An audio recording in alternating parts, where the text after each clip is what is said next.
welcome to Doom Debates.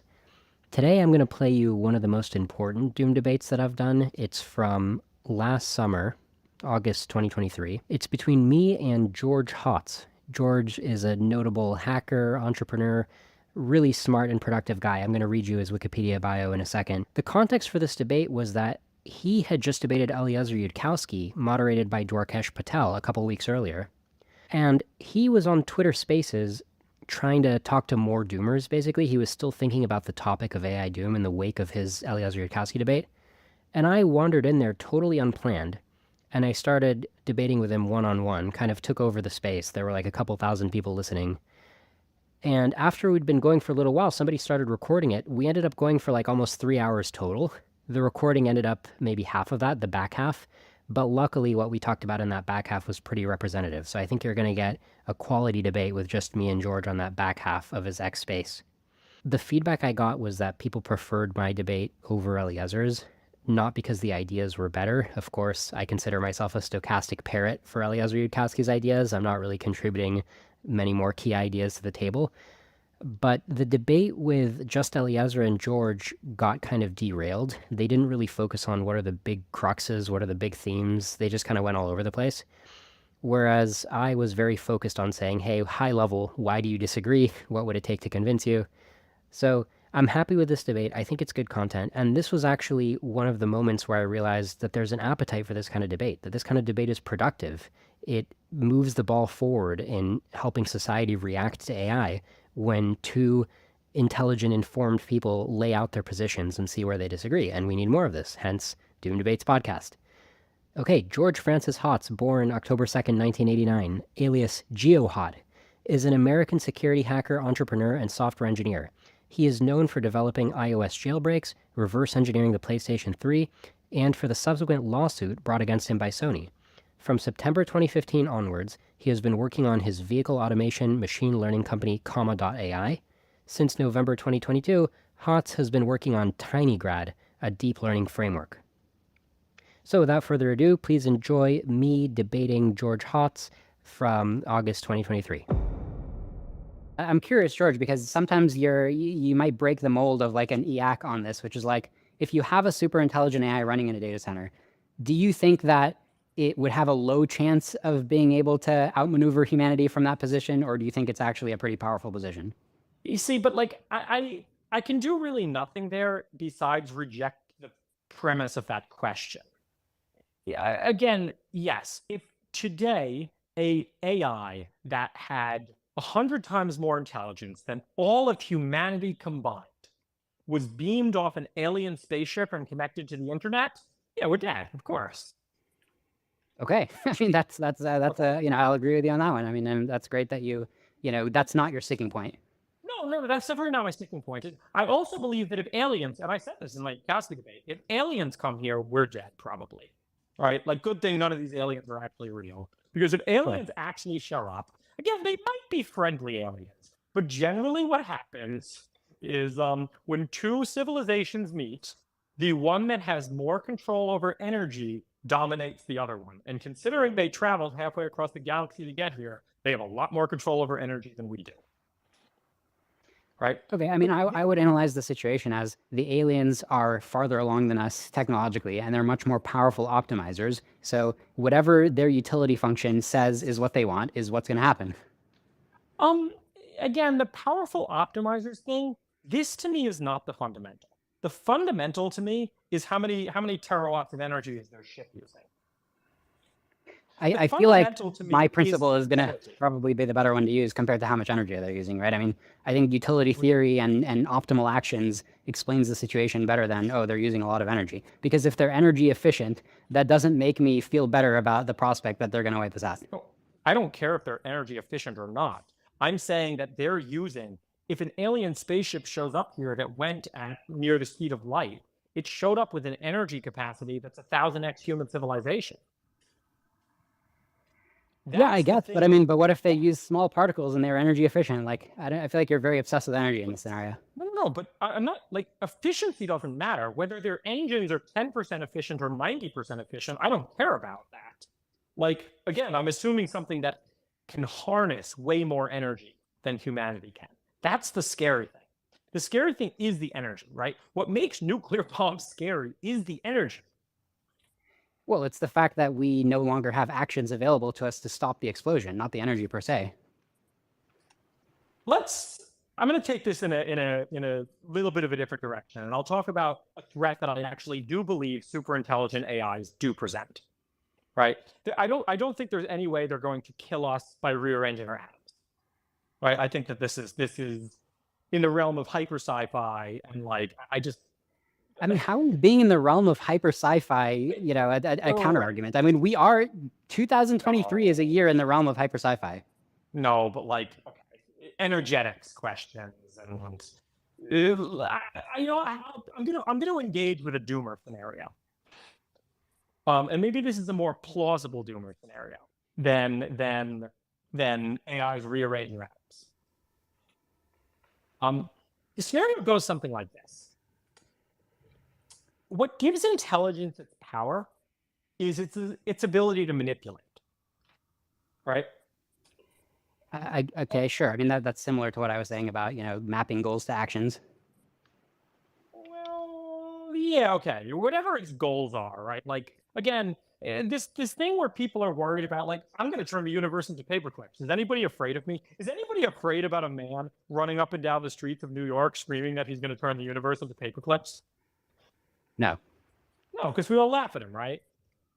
Like, no, you'll see, man. I'm like, okay, we laugh at him, right? So I do think that there is a threat from AI. And I think the big threat is if an AI exists in a data center and all of humanity is wiped out, right? There's the AI sitting there in the data center. The AI is not going to have much luck manipulating chimps into doing what it wants. I mean, if it can go through any channel or, you know, or engineer them, then it probably can, right? It can treat them like a robot. No, but it's sitting in a data center. The internet broke. Oh, sure, yeah, but it can chain together steps, right? It can make that outcome happen. There's a lot of causal pathways from wanting that to happen to making it happen. But it's sitting in a data center. So you think that's successfully air-gapped? I feel like you would know that it's not. No. But I agree with you that it's not air-gapped, but only with respect to human civilization. I think it's sufficiently air-gapped with respect to chimp civilization, right? If it's not air-gapped from human civilization, it's not air-gapped from chimps, right? You hire some humans and you teach the humans what it takes to go manipulate the chimp. No. All the humans are dead, right? This is like a Will Smith Zombieland world. Okay. Right? Or I Am Legend. All the humans are gone, right? They bioterrorism themselves to death. Yeah, I mean, look, it's like if you put me in the woods naked and a chimp comes up, I'm not going to be able to fly the chimp to the moon, right? So, like, I agree. There's some, you know, you have to bootstrap to something. But this is exactly my point, right? So the AI really only gains its power over reality through humans. I mean, not necessarily, right? I mean, there are causal linkages from bits in a data center to many actuators, right? So there are a lot of, I mean, most physical things that are connected to any sort of grid in modern civilization have a causal pathway that doesn't involve humans to the internet. But my point is it involves modern civilization. This is what I said about human intelligence, right? Like, human intelligence is not externalized. Human intelligence is externalized. Our intelligence lives everywhere in our civilization. Yeah, Right? which is And pathetic. I mean, it's just a pathetic quality of the human brain, right? That we can't even store enough intelligence to bootstrap civilization. It's a true fact about the human brain, whether we can call it pathetic or not. I don't know about that. Like, but yeah, no, like you said, you can't fly a chimp to the moon, but I thought you humans have been there. Well, Yeah. you know, it's complicated. Okay. So the AI, like, in order for it to act, right, it uses this externalized intelligence. Right. I mean, yeah, it could, but it doesn't need an externalized intelligence because the premise is it's very intelligent itself, right? And so it just needs to find a causal path. It just needs to map the goal to a sequence of actions that'll make it happen, right? So it doesn't need additional intelligence necessarily. No. But, okay. The point that I'm driving at here is saying that, like, the reasons that humans evolved intelligence is for politics, right? Like chimpanzee politics, to manipulate other humans, right? I mean, I'm not sure, right? There's a few possible reasons. I don't think it's all politics. It's already happening. No. We're not discussing politics. My point is intelligence is really good at one thing, and it's manipulating less intelligent things. Again, that seems like one of those generalizations, right? I think intelligence is good at making outcomes happen, right? And manipulating lower intelligences is only one small subset of that, or medium subset of that. No amount you talking to a rock is going to do anything. Right. So talking to a rock is not a good use of intelligence, but throwing a rock is, and it wouldn't be an example of manipulating less intelligent You didn't things. throw the rock with your intelligence. You threw the rock with muscles, right? How far you can throw a rock has nothing to do with how smart you are. Yeah, but being intelligent does have rock throwing advantages. Like in Angry Birds, I suspect somebody smarter could beat that game faster. Yeah, but no, actually moving a rock, right? Like you're trying to move a rock in the real world, right? Sometimes this is something I think about all the doomers. It's like there's a touching grass element that's missing. It's like, okay, but you actually want to move a 10-ton rock, right? This is force times distance. Sure, I'm just saying intelligence helps, right? It's my only claim. Intelligence helps, but my basic argument with intelligence is that you're going to get diminishing returns. I guess I can't really say it more than that, and this is a conjecture. But if you didn't get diminishing returns from intelligence, evolution would have. You don't think evolution could have stumbled upon brains that were 4 times bigger? So what you're seeing when you look at the evolutionary record is the marks of increasing returns. So until we got to humans, when we were just messing around with other animals, it didn't realize that there was this basin of attraction where once you unlock, general thinking, reflective thinking, whatever secret sauce humans have, once you unlock that, you do get a cascade. And that's what we've seen in the last million years. If you look at the evolution of the human brain, you're getting a lot of cognitive returns for very small genetic modifications. Sure. So for a long time, you can think about the optimization landscape. We're moving along a plateau, and then we find a great gradient, and we exploit that gradient, right? Right. And the gradient still seems steep. It was stopped in its tracks by, for example, that the head needs to fit out of the pelvis, among other reasons. It stopped it in its tracks, but there was room to keep growing. And we're about to, reestablish that kind of curve when we train the next models. I think kind of an important point here that George is alluding to is John von Neumann is not better than me at tic-tac-toe. mu0 is not better than me at tic-tac-toe, because there's an upper limit to how good you can be at tic-tac-toe. And in the universe, that upper limit is dictated by physics, and it's dictated by real energy requirements. Yeah, we talked about that, right? But it's just, so my view, which is a strong view, is that ceiling gets very high very fast. You had to go to tic-tac-toe because the moment you start citing a slightly more complex game than tic-tac-toe, humans start, we lose our footing. Let's. I think the space has gone on for a bit, but let's try to bring it to a good close. So I think we both do kind of agree on the endpoint, right? We both agree on the endpoint of super intelligences with godlike powers, right? Right. Which is, yeah, I mean, and that's nice. So we both think that in 100 years, some super intelligence is going to be optimizing things pretty hard. Sure. I think 100 is still a pretty short time scale.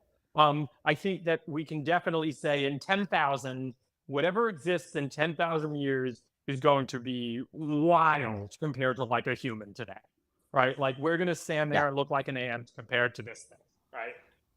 Yeah, it's going to be very sci-fi. It's going to be very sci-fi, right? So we both agree that we're getting there.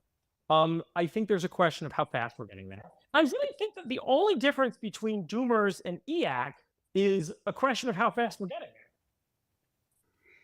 Well, that, and also the question of do we lose 99.9% of the value in that process, right? Because we both agree that the superintelligence is going to optimize. You seem to think that there's still a good amount of value left. I think all the value has been rapidly extinguished in that scenario. So I'll say 2 things to this. One, maybe another difference is that you think humanity is going to be dead. And I think humanity is going to be kind of morphed into all sorts of shapes and forms. I think some humans are still going to be living in an enclave trying to hide themselves as best as they can from technology. Some humans are going to be on rockets. Some humans will have settled planets. Right, in 10,000 years. Yeah, I mean, the idea that a human cowboy can escape the smartest thing in the galaxy seems far-fetched to me. But it doesn't have to escape, right? It doesn't have to, like, the AI really doesn't care about you.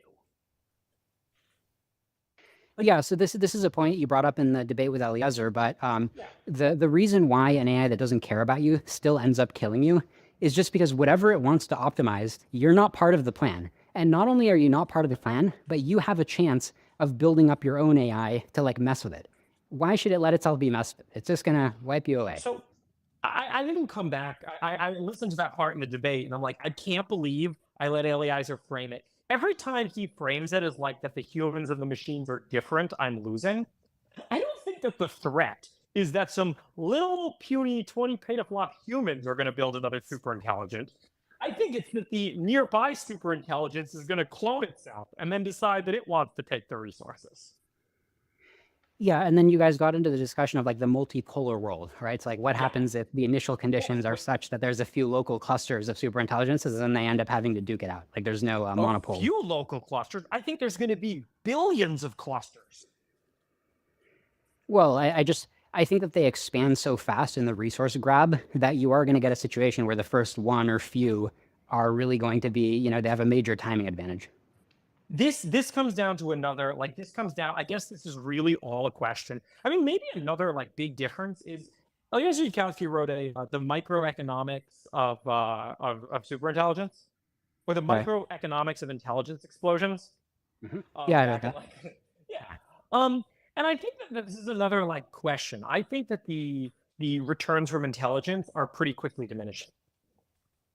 Right. Yeah. I mean, that's what we just covered, right? Like, I'm afraid that we are on an inflection point where we're seeing them accelerating. Okay. I very much see the opposite. I very much see a world where, yeah, like things are going to be super intelligent, but okay, you get like 10x, like you get like 2x more intelligence for 10x more power. Yeah. And I agree that you can find, I think you're going to see an S curve with like this specific version 1 LLM model that we have now, you know, arguably, or maybe GP4 to GP5. I can't tell you Okay. confidently that it's going to look like a bigger wait. step than GP3 to GP4, but that's a minor point. I'll use something way more. Forget the LLM. I can use something way more generic. Okay. So the loss function of those LLMs is perplexity on the next token. Right? Okay. And we can go long back before LLMs. We can go way back. I mean, you can measure perplexity in the next token using gzip. Right? Sure. Any compressor it's just compression, right? So this compressor, the text, all of that human text has a Coulomb-Grove complexity, right? It has a minimum size which it can be compressed to. Right. Right? So this necessarily is a curve that and you can't the Coulomb-Grove complexity is in theory, yes, you can have something that compresses it to the Coulomb-Grove complexity, but no further. Right? And you have to put in more and more energy to get closer and closer to that point in the curve. Yeah, I mean, but there is a theoretical ideal like, you know, AIXI, if you've ever seen that model. It's just the idea of like an ideal scientist, an ideal algorithmic scientist that knows the exact Bayesian probability of everything. And Right? you know As what? you approximate that ideal with heuristics, you can get something that's very, very smart, even when it looks like you might not have a ton of data.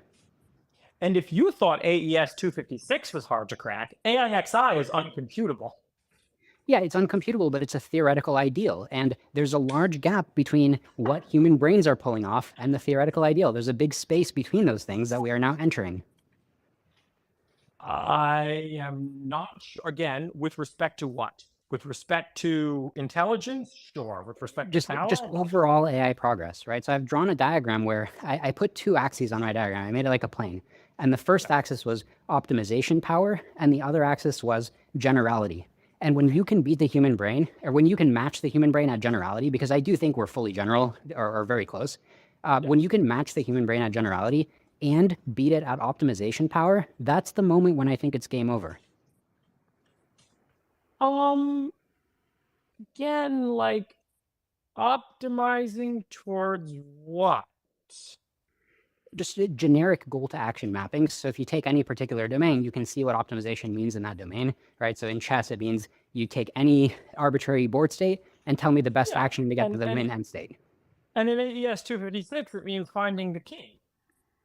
Yeah. So, I mean, you just have to be as general as humans and better than them. So I agree. If there might be contests where it's like, okay, reverse encryption where neither the human or the AI do well. Fine. But there's a lot of contests where the humans do pretty well and the AI does way better. And that's what's going to, be dangerous.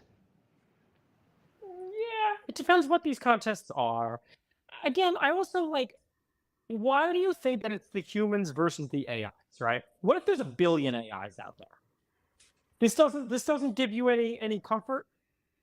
I mean, so this actually gets into the weeds a little bit, but it doesn't give me any comfort because when you have multiple agents that are all smarter than you and haven't been properly initialized with human values, all they do is just team up and do their own thing, and you're still in the dust. Like, you're not getting any advantage from this scenario.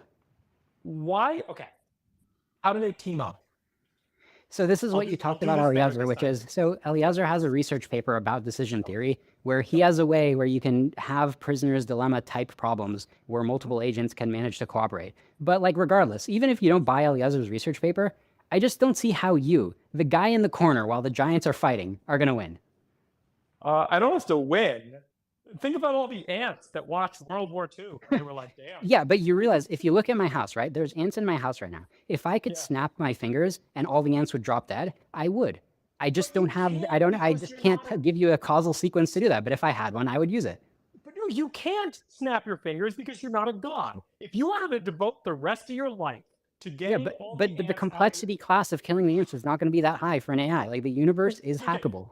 It has a god mode. Wait, I very much disagree with this. But let's talk about the ants, right? You're way smarter than the ants. If you devoted the rest of your life to getting all the ants out of your house, you could. Right. Yeah. So look, the ROI for me, right? It's the effort is insane, right? For the benefit of it. It's a tiny benefit, right? But the AI, if the benefit is non-zero, or if I can just use the ants for energy or whatever. But what do you mean if the benefit is non-zero? You're assuming, okay. This is good. I really like this because we can go further with this. Yeah, times. Yeah, go ahead. No. This is okay. A lot of the times, so look, I've run a company for the last 7 years. A lot of the times we don't do stuff, it's not because it's a bad idea, but it's because we only have limited resources to deploy. Right? It's not because the AI might vaguely want you dead. Okay. Does it want to deploy a lot of resources into trying to make me dead? And you say that, no, but the AI is going to have so many resources. I totally disagree, because the minute that AI wastes its time killing humans, you can waste your time killing ants, all the other humans are out going to their jobs and making money. Well, just to elaborate on my mental model, it's not like I think the AI is going to wake up and be like, I need to target George, right? I need to clean. It's not going to be like OCD about getting rid of all the humans in its house. But there's a few reasons why in the course of optimizing whatever utility function, it just wants to joyride around the galaxy. In the course of optimizing that, it's like, okay, great. Let's use all the atoms in the Earth to make my spaceship, to make my Dyson swarm. Now as a side effect, you die. There's different reasons. You're assuming that nothing at all is going to oppose it. What about all the other AIs that also want all the atoms in the universe? Yeah, for sure. I do feel like you're kind of introducing a new argument though now, right? Because before I was just making the argument of why by default, when an agent optimizes toward a utility function, why by default do you as the human bystander get killed? But again, we're back in the world with the physicists predicting the horse race by first assuming the horses are perfect spheres. Yes, well, using a deep principle. A deep principle can often tell you a lot. You know what? Holy shit. If that machine was actually running uncomputable AIXI, I'm dead. Yeah, sure. Yeah, and I'm telling you, it's something closer to on the spectrum toward AIXI, and that has a lot of implications. It's nowhere near AIXI. The gap between computable and non-computable is way larger than the gap between computable and AES 256. Yeah, I get that, but there's a lot of headroom above humans, which is still very computable. But there can be a lot of headroom above humans, right? Yes, there's definitely a lot of headroom above humans if you're willing to use power. But just like humans are so much above the ants, humans do not waste their time exterminating every ant. Right, and like I said, the AI won't waste its time exterminating, right? It'll have side effects that end up killing the ants. So, for example, if doing a bunch of operations on the Earth, heats up the temperature or blocks the sun, right? That's going to mess with the human's environment. Yeah, and also just to let me throw in one more big reason. It might just realize, hey, look, one day George might make his own AI. I don't want that to happen. Let me just kill George. This is not a real threat. This doesn't make it. It's not a real threat that you can make your own AI. Wait, hang on. Don't you run an AI company? I have the perfect analogy. We should kill all the ants because one of the ants might make a nuclear weapon. Well, that's implausible, but you do actually work in the field of AI, George. Yeah, but the AIs that slightly petaflop me with access to a megawatt of power are so laughable compared to these terawatt AIs flying around in space. Right, but now you're being pessimistic about yourself because aren't you actively trying to bring about, the AI revolution, right? So now you're suddenly you're very humble about what you're capable of.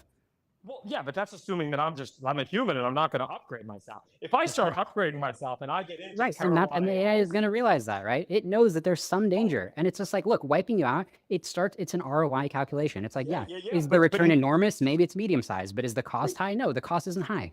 I mean, yeah, and you know what? If we saw a bunch of ants starting to build a nuclear weapon factory, we probably kill them. Yes, that's true. Right. So, like, I mean, humans are going to have all sorts of different strategies for surviving the future, right? Humans. Okay, but these are going to be really weak strategies relative to the AI, especially given that it's going to disconnect all the comforts of our modern civilization. We're not going to have a power grid. Do you think that humans one day are going to wake up and kill all the dogs? No, because one main reason is we value dogs, right? But then the other reasons are just logistical, right? We're not going to go hunt down dogs because we don't think dogs are going to evolve and challenge us. Well, why do you think none of the AIs are going to value humans? Why do you think, look at the cute humans? Right, so now this is a totally different argument, right? Because the premise of our discussion just now was you have an agent that has some utility function that it's effectively optimizing, right? That was the premise we were working under before. My argument is that all these different kinds of AIs are going to exist. There's going to be some AIs in the world that like you, some AIs in the world that want you dead, and some AIs in the world that don't care about you either way. That's probably actually most AIs, right? And I will give the analogy that the exact same thing is true about people. There's some people who like me, some people who hate me, and most people don't care about me. Right. Yeah, and again, my claim is an AI that doesn't care about you is the AI that's going to kill you. It's more likely to not care about you than to like or dislike you. Okay, and right. It's going to kill you while not caring about you. So again, and then this comes down to a question all about energetics, right? This comes down to a question about if an AI we're talking these AIs are like multi-petawatt machines that are harnessing the power of stars, then yeah, it might accidentally kill me, sure. Right? Just like we accidentally kill ants when we shoot up, we launch a rocket and there was some ants underneath the rocket. And look, would it not be intelligent if it doesn't care about you, but it knows that your values are different from its values? Is it not the intelligent thing to do to at least quarantine you, if not kill you? But again, like, what are you doing to the ants in your house? Are you quarantining them? No, but that's not the premise because I'm not worried about the ants competing with me. If I thought that there was an appreciable chance that the ants could compete with me ever, then I would be worried. You think that a multi-petawatt AI is gonna worry about me competing with it? Where am I getting my petawatts from? I mean, humans are about to bootstrap multi-petawatt AI, so it might reason, hey, maybe he'll do it again.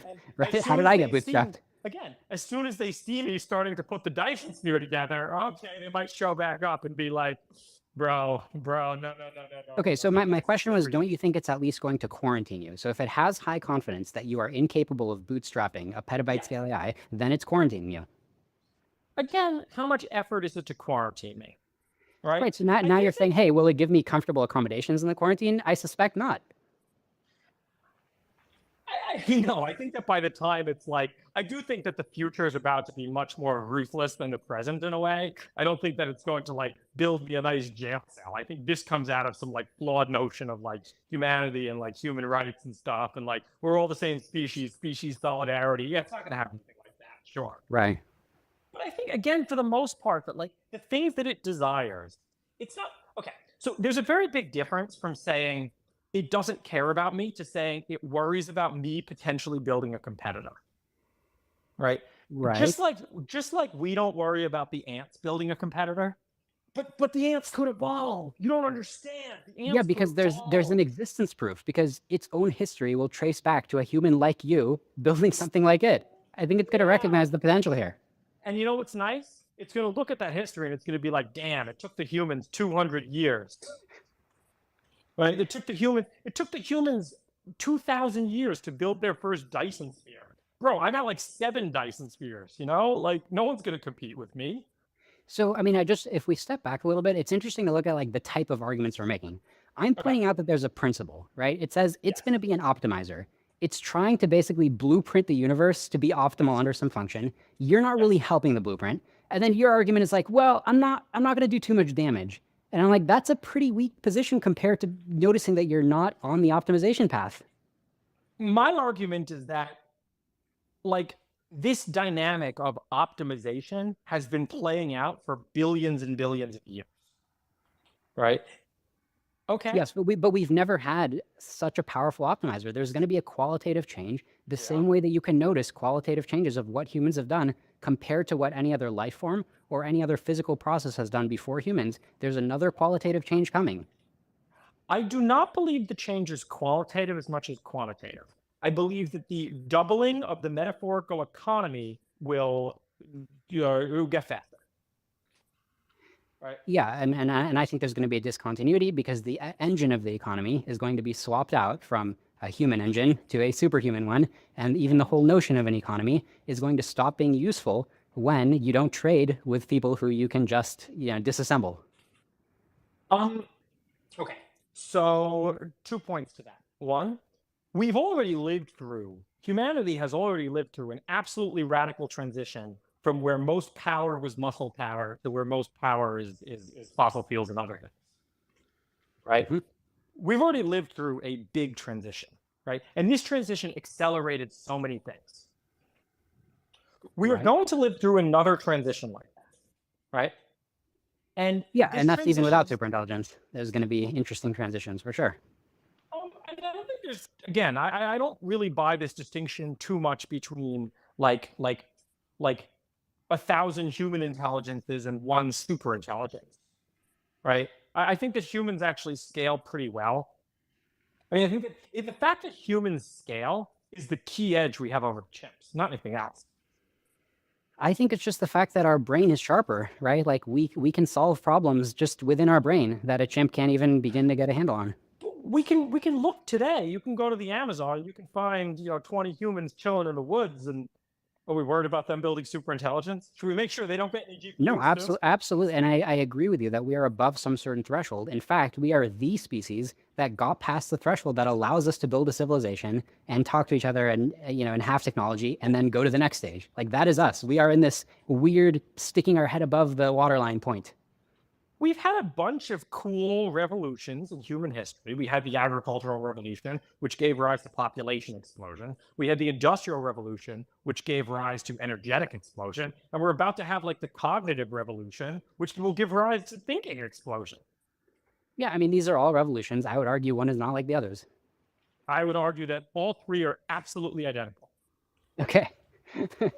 Okay. I mean, how identical, right? I see really no distinction between this new coming revolution and sort of the two we've already undergone, right? And I will point something out about the two we've already undergone. The agricultural revolution, which unlocked population growth, also unlocked intelligence growth. Yeah, up to the limit, right? Like, yeah, the brain had some untapped potential, but, it seems like... We totally agree that a city of 1 million people is way more capable than a town of 1,000, right? I mean, in general, sure, but a lot of it is just because you have more geniuses or you have more geniuses in more areas. Well, yeah, but I mean, the same thing's true about models too, right?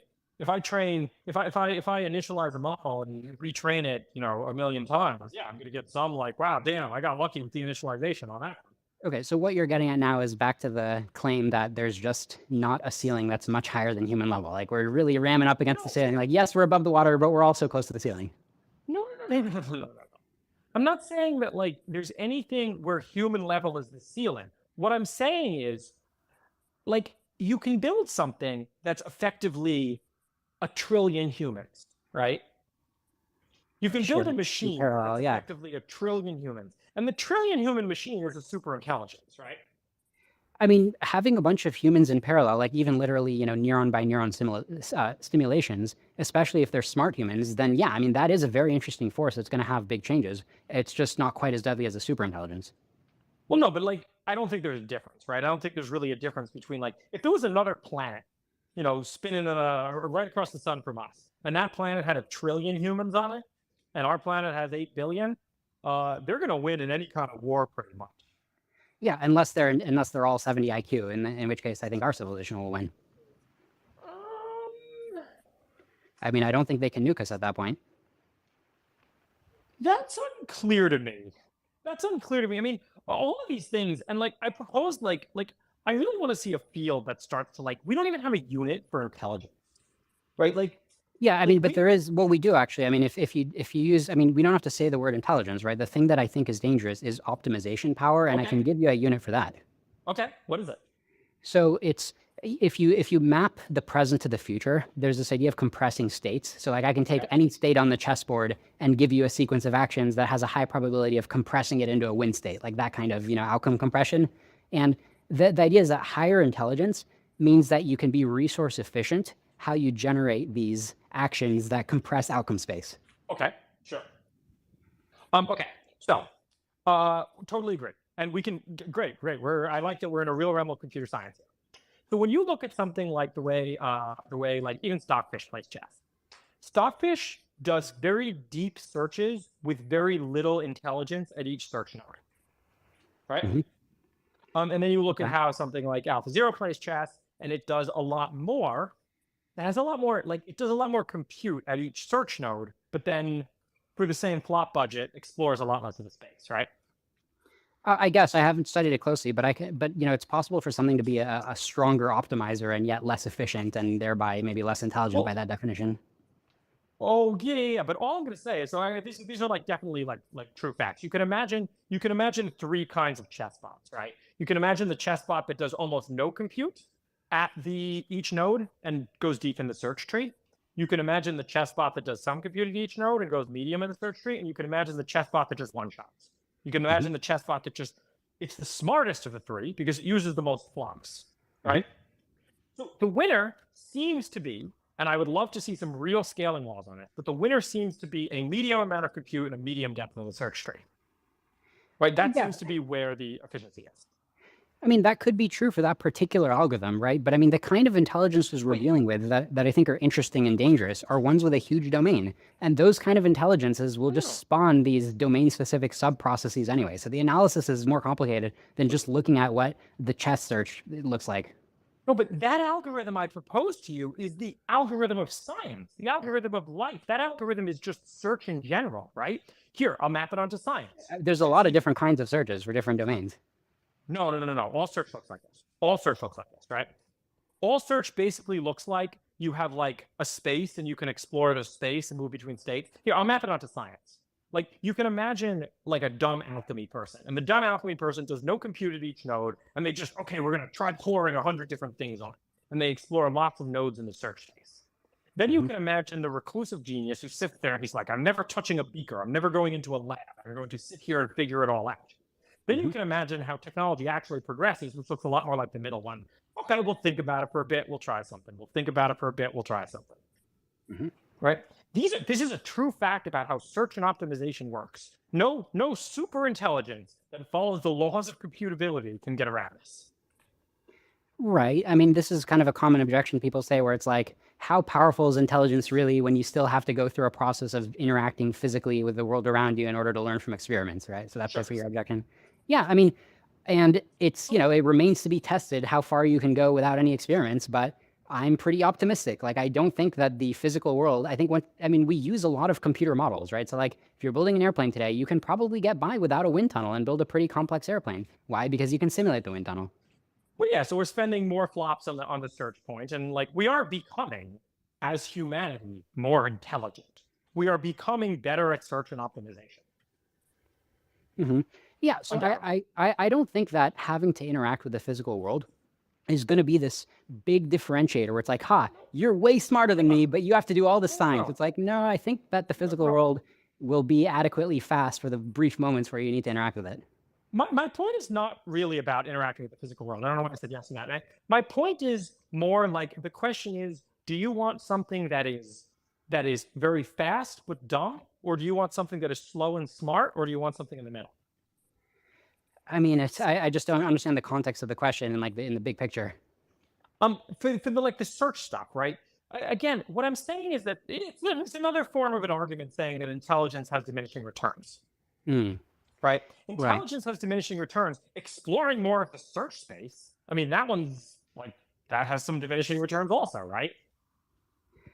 I guess, right? But it's just like, I mean, you're kind of pointing to, examples like, okay, chess algorithms. But I mean, if you want an example, I would point you to the example of what happened when life got intelligent, right? In my mind, there's like a big fat arrow saying, look over here. Look what happened to the human brain that still fits inside a skull, that still fits inside of a mother's pelvis when it's pushed out as a baby. Yeah, Look what and happened just in that. again, I'm not denying, I'm not denying that we are going to go forth and do all fantastic things till the end of all time. We are going to spread to the stars. We are going to, I'm not denying that, yes, we're on a really cool gradient descent algorithm that's going to, let us, use more energy and unlock cool stuff. I I'm like,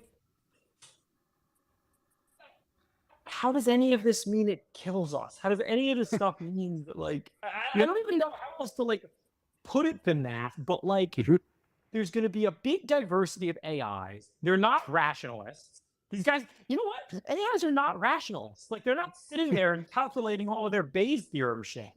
They're just, YOLOing it like everybody else. Because YOLOing it's faster. So, I mean, we keep touching on the two different parts of my argument, right? So part one is it's feasible that we're going to enter the headroom above humanity and build these super intelligent optimizers. By Part using more two, power, yes. right, somehow it's feasible. That's part one. Part two is when you have a super intelligent optimizer, that logically implies a bunch of bad fate for humanity. That's part two. No, okay, well, okay. I'll give another argument for how I also think this could be feasible, right? I also think we could live in a world where we never invented silicon technology and we would get a super intelligence by creating 1 trillion humans. Yeah, I mean, it depends what you mean by super intelligence, right? I mean, if we couldn't build anything that had better architecture than our brain, I think we could accomplish a lot. I mean, it's crazy. I think the economy would keep growing exponentially for a while, even driven by the human brain. So it's this crazy gravy that we're pouring. We're like, oh, let's increase the intelligence too. If only we could just not do that, I think we could enjoy some good exponential growth for a while. Why do we not want to do that? We're going to still get the exponential growth anyway. Because the problem is, unlike humans building the economy, you get this recoil effect where you build the super intelligent AI and then it turns around and just grabs the light cone and you're like, wait, no, that's not what I meant, but there's no undo. This is the leap of faith, right? We're two people of different religions arguing. Okay, all right, yeah, we agree God created the universe and then he sent his only son Jesus to die for us. Whoa, Jesus, whoa. Right? Yeah, I mean, look, it's a nuclear chain reaction. Imagine the year is 1920, and I said, look, I'm going to have this configuration of atoms. Once it starts exploding, if it's 500 megatons, it's just going to keep exploding. There's no undo. Okay, and that's actually interesting. This is Kessler gives this point about how he thought that people thought the nuclear bombs were going to start a chain reaction in the atmosphere. They did. That's right. Well, yeah, because they had to do math and they had to convince themselves that it really won't. And by the way, some of them weren't even convinced. They were holding their breath, according to the Doomsday Machine by Daniel Ellsberg. And some people today aren't convinced, right? Some people are convinced. Yeah, and I'm not convinced, right? Yes, I think our calculations are telling us that the AI doesn't run out of fuel. The atmosphere turned out to not be fuel for a nuke. The atmosphere is fuel for a super intelligent AI. Every unit of negentropy is fuel for a super intelligent AI. But you get diminishing returns, right? Did some of the nitrogen atoms nearby the Trinity test fuse? Probably yes. Right, so that particular process, right, because relative to that process, with respect to that process, the atmosphere turned out not to be fuel.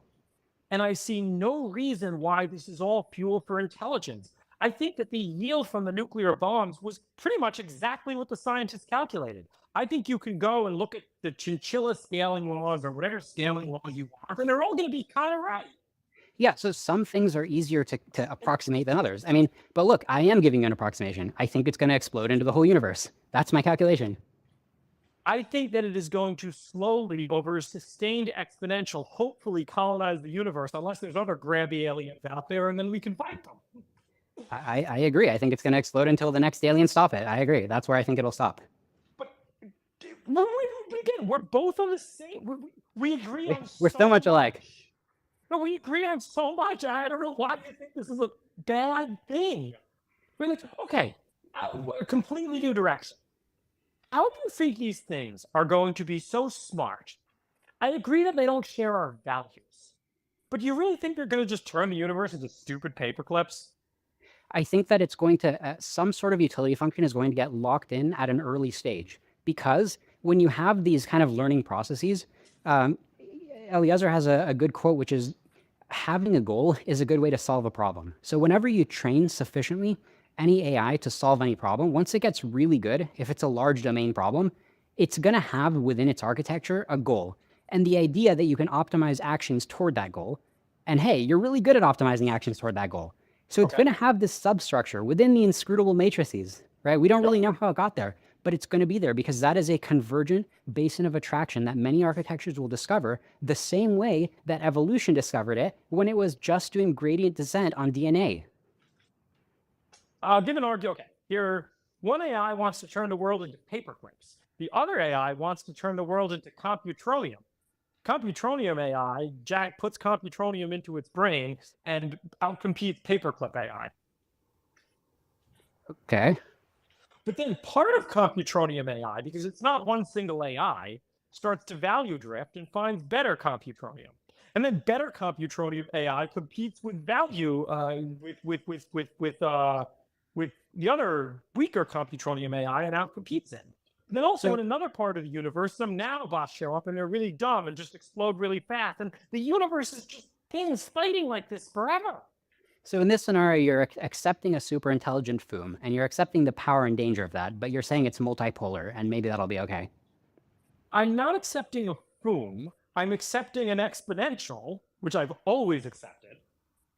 And if you draw out an exponential, if you draw out the exponential that humanity is on right now, like, we're going to the stars soon if this continues.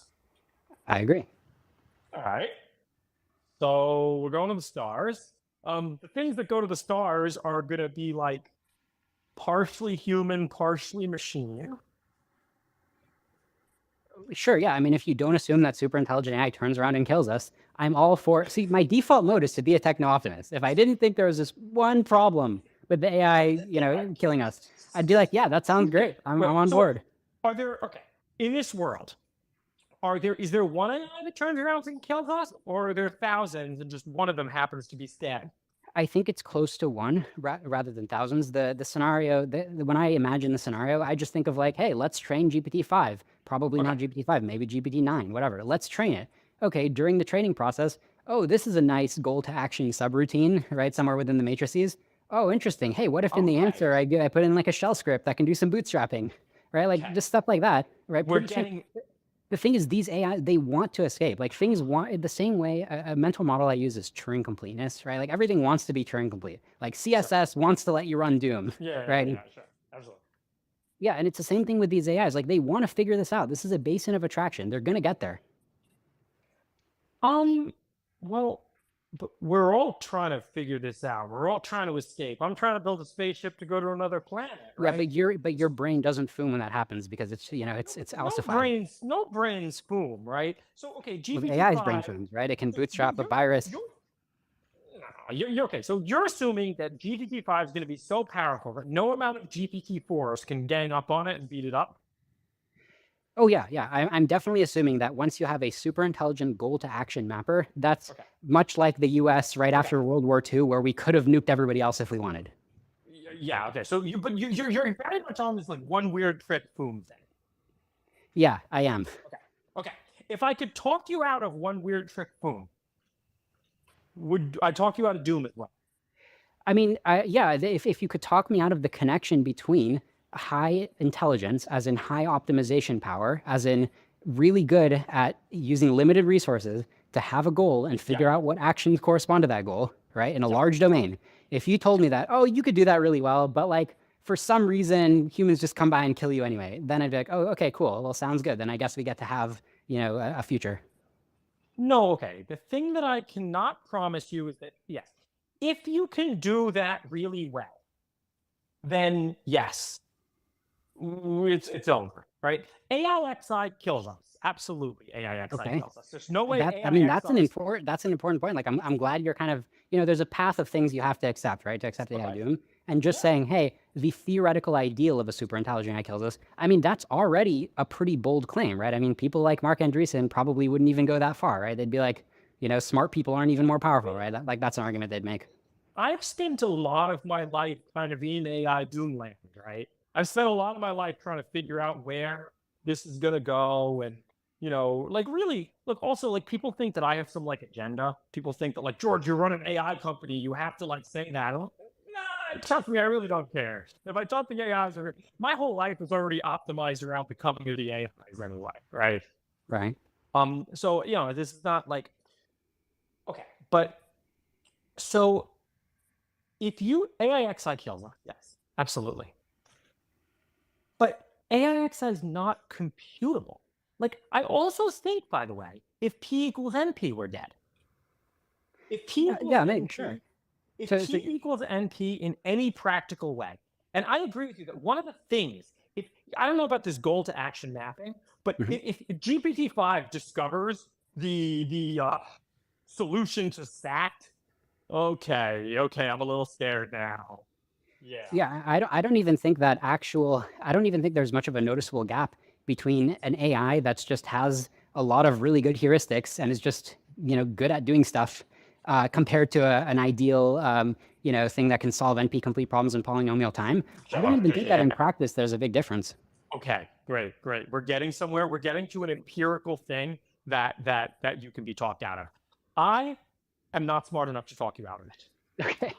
But by the way, I just want to summarize for the listeners, right? So we're talking about humans down here and the complexity theoretic limits and the computability theory limits way up there. And my claim is just somewhere within that vast gap, there's going to be smart AIs that are going to wipe the floor with us. And you're saying, no, they're going to be down here with us. Again, wipe the floor with us is very like again, the timing matters, right? I can't, again, if you have power, if you have terawatts and petawatts of power, of course you can wipe the floor with humanity. Right? I will give you that as well. I'm giving you a lot of ways doom can happen. Petawatts of power. I appreciate it. Petawatts of power, AIXI, P equals NP. Okay? Okay. And I mean, here's the thing. Imagine we're in the year 1700. And we're sitting around talking about how to build perpetual motion machines, right? Mm-hmm. And I'm sitting here giving you lots of ways. Okay, look, I will give you that if magnetic monopoles exist, we could build perpetual motion machines. I don't actually know enough about this to really give real examples, but I could give you a whole set of hypothetical. If tachyons exist, we could build perpetual motion machines. Sure. But as far as in the year 1700, all these things look plausible. In the year 1700, sure, all these things look plausible. In 1850, after we have the laws of thermodynamics, you sit there and you're like, you're never going to be able to build a perpetual motion machine. It doesn't matter where you put the magnets. It doesn't matter. Stop trying. Yeah. Well, this is actually a great example because it's true that sometimes we discover a deep principle, and the deep principle says you can't build a perpetual motion machine. Yeah. But that's like a pretty obscure thing to not be able to build compared to being like, hey, you can build a drone light show. You can turn lead into gold. Like all these things that actually people would normally talk about, turns out you can build. Well, actually, you can turn lead into gold. It just takes a lot of energy. Right. No, but that's what I'm saying is usually when you get better at physics, it turns out that the universe really is hackable. Like most things, you can just hack your way there. And yes, okay, you can't build a perpetual motion machine, but is that really exactly what you wanted? I've done the math a few times on the economic feasibility of turning lead into gold, and it's not there. No, sure, but okay, then I guess that's a bad example, right? But I'm just saying, if you start from a problem, right? Start from something you actually want, you probably can do it. And when you discover new physics, that'll probably tell you how you can do it, not how you can't. But there are exceptions. Like if you wanted to get somewhere really, really fast, new physics would just tell you that you can simulate it, but not that you can get there. Yeah. So I see the coming of a science in the next 5 or 10 years. It's the thermodynamics of intelligence, right?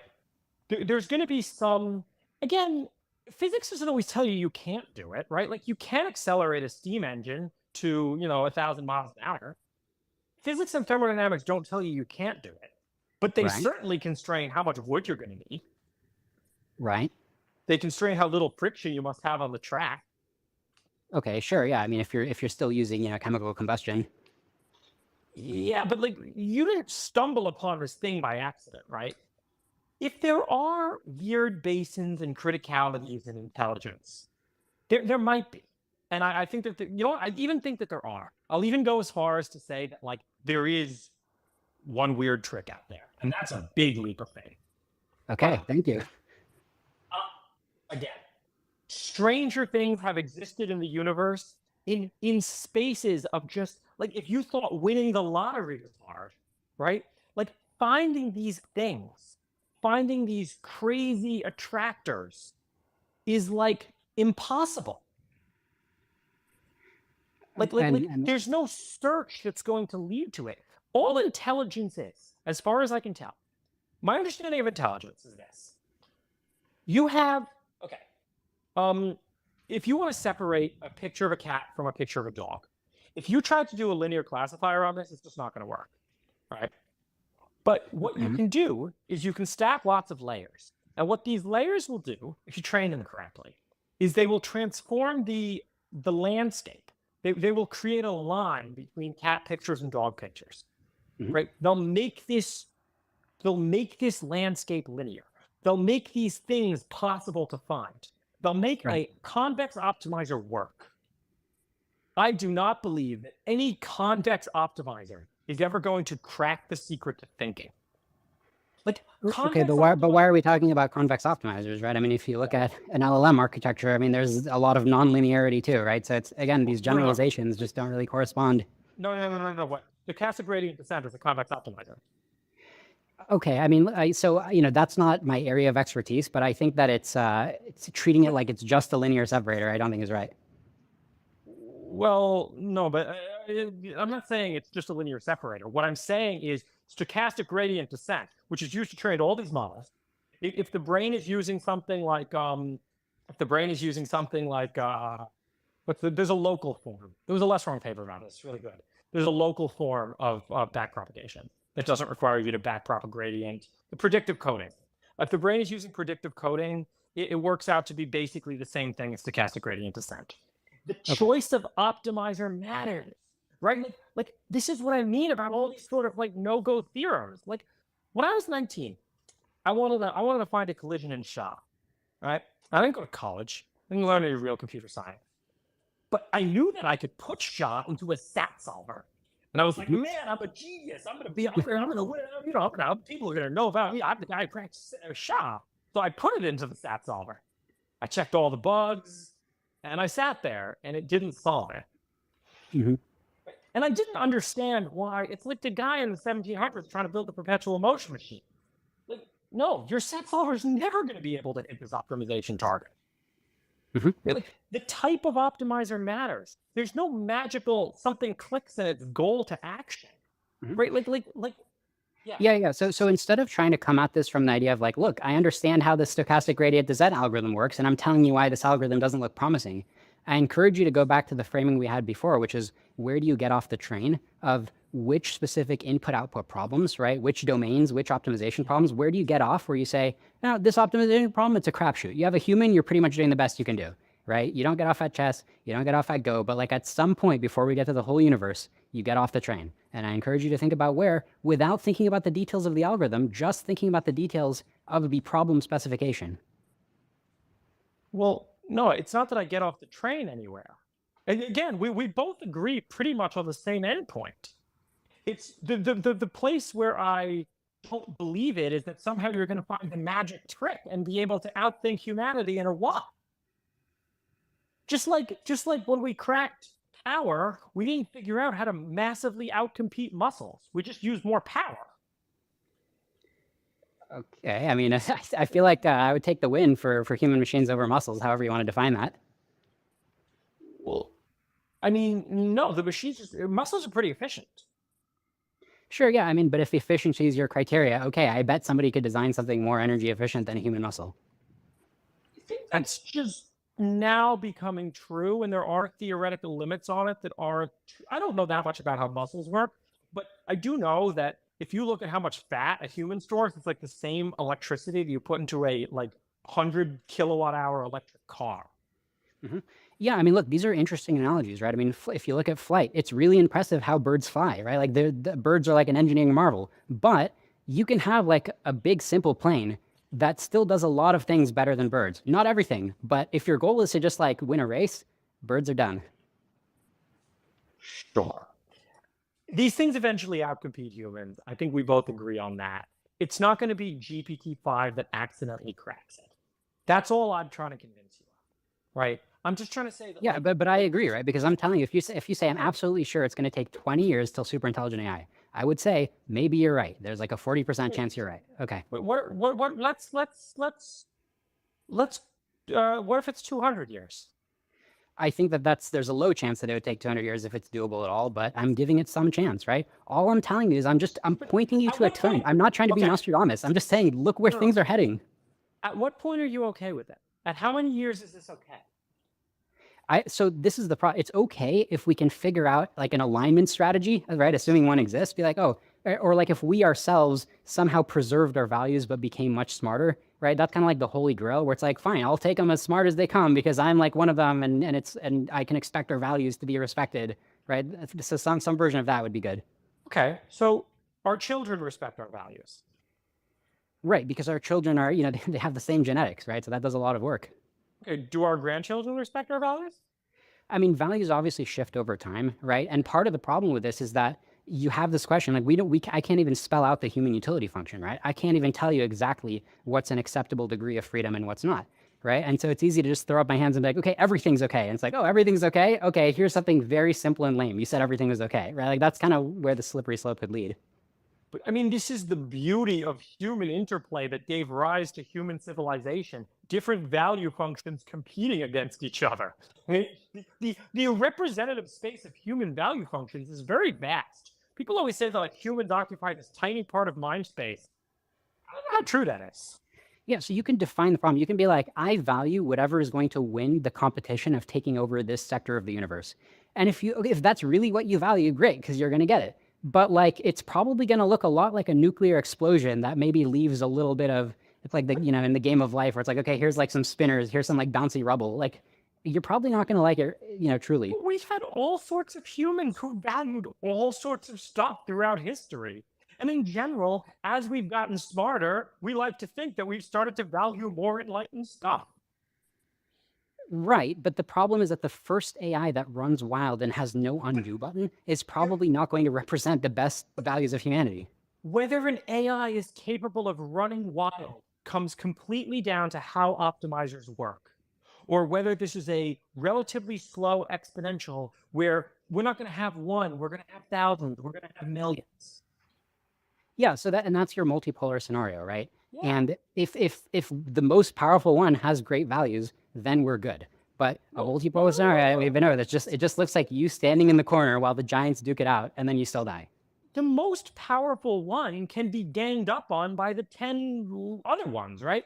I think also Sure. Kasparov versus the world was an interesting, like Magnus Carlsen may be the best chess player in the world, but if the 10 guys underneath him all played against him, they'd beat him. Well, I mean, isn't that what Kasparov versus the world showed evidence against, right? And I like to use the video of, those like the 3 Japanese soccer champions played against a team of like 50, school children and still managed to win. So like, look, you can't just parallelize things, right? I mean, any computer scientist knows this for a lot of problems. Kasparov versus the world was like Twitch plays Pokemon. Okay, sure. But like, if your claim is, hey, everything parallelizes, right? So like a data center full of human brain simulations can beat any ideal AI. If that's your claim, okay, I don't feel like that's a likely claim, but I guess there's a small chance it's correct. My point is I put the intelligence explosion microeconomics at pretty close to 1. I don't think that there is a magic trick that GPT-5 is going to discover. I think GPT-5 is going to be a bit smarter than GPT-4. And GPT-6 will be a bit smarter than GPT-5. And GPT-7 will be a bit smarter than GPT-6. So on and so forth, till some point 1,000 years from now, these things do look like gods compared to puny little humans. Yeah, and you're describing, if any scenario where things grow really gently in a way that like somehow humans can adapt, right? Like maybe they like suggest, drugs that humans can take to be a little bit smarter. Like if you can ensure me that it's nice and gradual, I feel more optimistic, right? There's still problems, but Is but an that's nice. exponential nice and gradual? It's going to be an exponential. Like, I mean, an exponential is nice and gradual relative to what I'm fearing. But yeah, I mean, look, even something that's merely exponential, that merely doubles every 15 years or whatever, is also scary. But this is just more scary. It's going to be a little less than 15. We're at about 15 now. It's going to be a little less than 15. Right. Right? But again, at what point does it get scary? Yeah, I mean, yeah, you know where I stand, right? There's a threshold, right? The point of no return, analogous to an exploding nuke, that I think we're swimming out toward. I don't think there's any point of no return, and I don't think there's any criticality. I think that exponentials are enough to be scary. Again, I'm giving you another doom scenario. If the economy was doubling every second, this is not a world I want to live in. Like, no. I'm probably dead. Right? If the power usage of humanity was doubling every second, yeah, I'm dead. Yeah, I mean, I guess, right? Unless you're in a data center and you're sped up, and for you, a second is a long time, right? You never know. Yeah, like again, but if this just like happened, if tomorrow we started living in a world where the economy doubled every second, Yeah. No, right? for sure, yeah. But if tomorrow we started living in a world where the economy doubled every 5 years, well, this is a nice world. Yeah, and that's kind of like the happy techno-optimist default, right? And you assume that, humans still have agency, right? Like you're not kind of like, in a zoo that the AIs are running, like, right? It's more familiar than that. Are we already in it? Like, who runs the world right now? Sure, I think there's a lot of agency, right? And agency is probably one of those values that we want to preserve some of.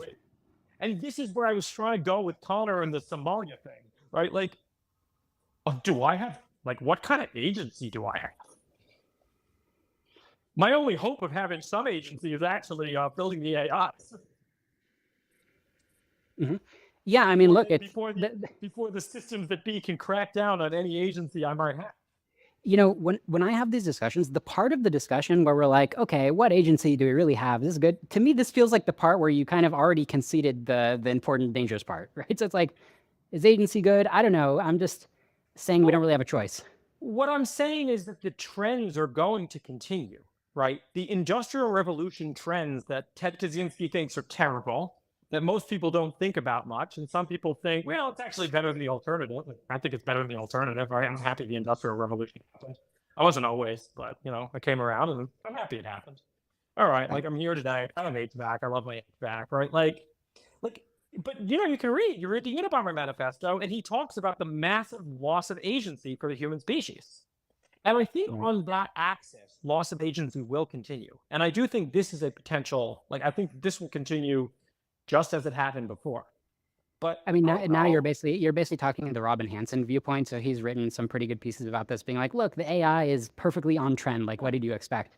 Whereas I think it really is just kind of like blowing everything up, and it's going to be hard to say that that's perfectly on trend. But like, you are citing like a smart person's viewpoint. I'm almost perfectly, the Robin Hanson's viewpoint almost perfectly matches mine with respect to like economic growth and stuff. Yeah. Like, I think, I think that, it's just following trend line down. Right. The part where I think I can add isn't even the economy. I think Robin Hanson does a better job explaining this stuff than me. The part that I think I can add is that boom doesn't happen, and there's very technical arguments to be made about what optimizers are to show why not. Right. So if you had to pick a point to get off the AI doom train, it does sound like we keep coming back to the like, maybe there's not that much headroom for algorithms beyond the human brain. Again, headroom's a very funny thing. Headroom in terms of power, yes, absolutely. There's not much headroom. Headroom's in terms of I have, a data center with 10 megawatts. Well, okay, 20 megawatt data center. That's 1 million humans. Okay, 1 million humans. That's what's 1 million humans? That's San Francisco, right? Okay, so I got a 20 megawatt data center at San Francisco. I got a 20 gigawatt data center. Okay, that's 3 humanities. I got a 20 terawatt data center. Oh, wow. Okay, that's a lot. Yeah. Okay. Right, and that's it. Right, like it's just I mean, once we have data centers when we have a data center or a spaceship that's using a petawatt, okay. But when we have a data center that's using a megawatt, all right, well, that's like 50,000 people. That's like a small town in Connecticut. Yeah, I mean, if you tell me 20 years from now, you've got, 10 data centers using like a ton of power, like 100 times more power than today, but they're doing something that's like smarter than the smartest human, right? That's doing like a bunch of science and stuff. I would predict with pretty high confidence, not 100%, but I'd be like, I feel like they can probably optimize that down. I think that software scaling trends will continue. So will hardware scaling trends. I actually think that due to there's more of a discontinuity coming in hardware. We are going to finally get AI chips that are pretty good, and we're going to get like a 10x in power. There's Mhm. still another 10x to go in Moore's law, so we'll get like 100x there. Right, because it sounds like you're imagining like some asymptote, right? Like, oh, it's just, like an S curve, right? And like, Well, that's there great. I would love is. an S curve, right? But I think there's going to be a cascade into danger.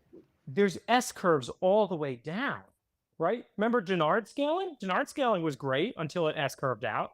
Yeah, I agree. And look, I mean, it's possible that LLM architecture will be an S curve, and then the next curve that goes on turns out to be the deadly cascade, right? I'm There's open to no that. deadly cascade. It's S curves forever.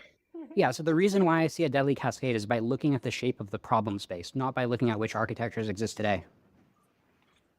Well, I mean, again, if by deadly cascade you mean S curves forever leading to exponential growth, then I agree with you. If deadly cascades, you mean one of those S curves doesn't look like an S, but looks like a hyperbole, I just don't believe in that. No technology ever in history has looked like that. Yeah, I mean, Humanity has been a series of S curves.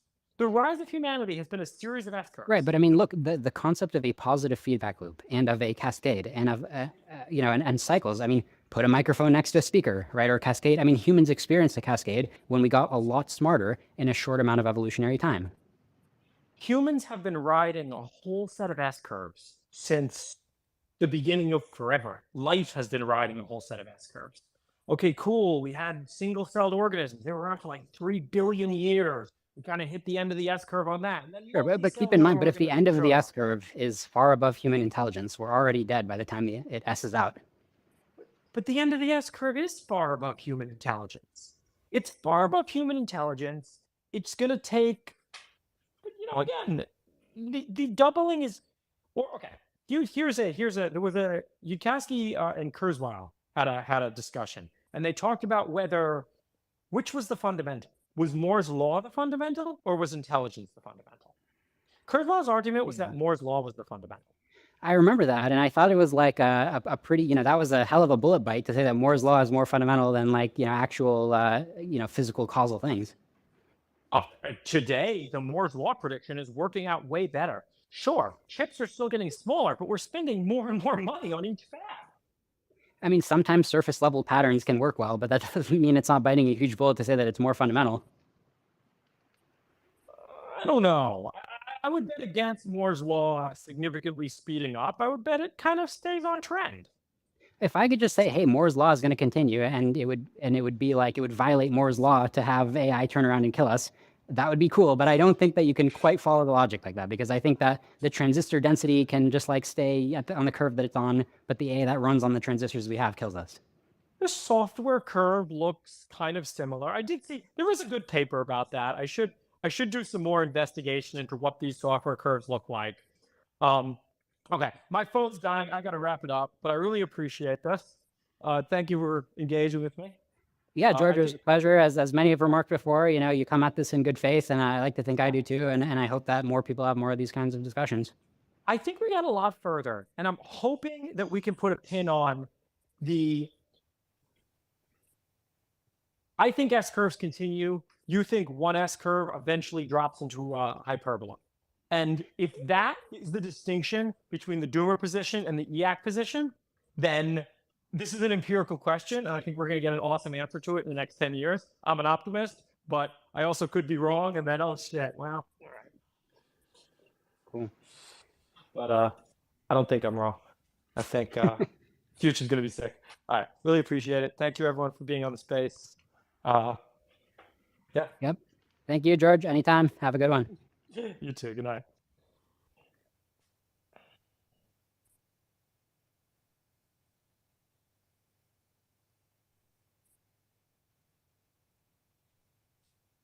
All right, I got 8% battery left. If anyone has a very good point We will try this for 5 minutes, but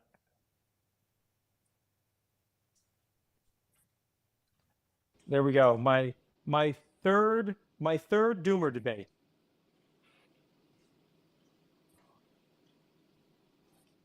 Yo, it was a great Um, space. Thanks for hosting the space, man. Sure. Yeah, I hope that. I think we're going to get answers. I think we're going to get answers to the field of entropics. I think we're going to understand what intelligent scaling curves really do look like. And I mean, I think the great question is just a question of diminishing returns versus non-diminishing returns. And if returns don't diminish, if returns keep continuing, boom. But I don't think that's how the world works. A really interesting experiment that if there are any academics on the call who want to run this, I haven't seen these scaling curves, but kind of to tie it to Go and the encryption breaking, I do wonder, so if you were to increase the size of a Go board, say to 500 by 500, a much more intractable game, and then for all these different sizes of Go boards, train different mu zeros with limited number of training flops, and then see how, say, a 2x flops mu zero plays against a 1x flops mu zero at different board sizes. And I'm curious if that curve stays linear or if it flattens out, which is to say that the more complicated the game is, the more diminishing flops is. That'd be a super interesting experiment. I would love to see that experiment. These are exactly the experiments we need to be doing, because you know what? I'm a scientist, right? We either live in the EAC world or we live in the Doomer world. I'm not a politician, right? This is not we live in the Republican world or we live in the Democrat world. That's all bullshit. We either live in the EAC world or we live in the Doomer world. It's one or the other. Let's figure out which one it is. Earlier, I wasn't trying to make a political statement. I was talking about the effects of social media on human behavior. That is very political. Okay. Thank you. Good night, everybody. Field Good night. of entropics. I would love to see experiments like that done. Let's solve this problem. I believe in us. We are humanity. We are strong. We're the smartest things in the universe for at least like 50, 20, maybe 10 more, maybe 5 more years. So like some amount of time, I think we're game. I think we got this. Good night, everybody.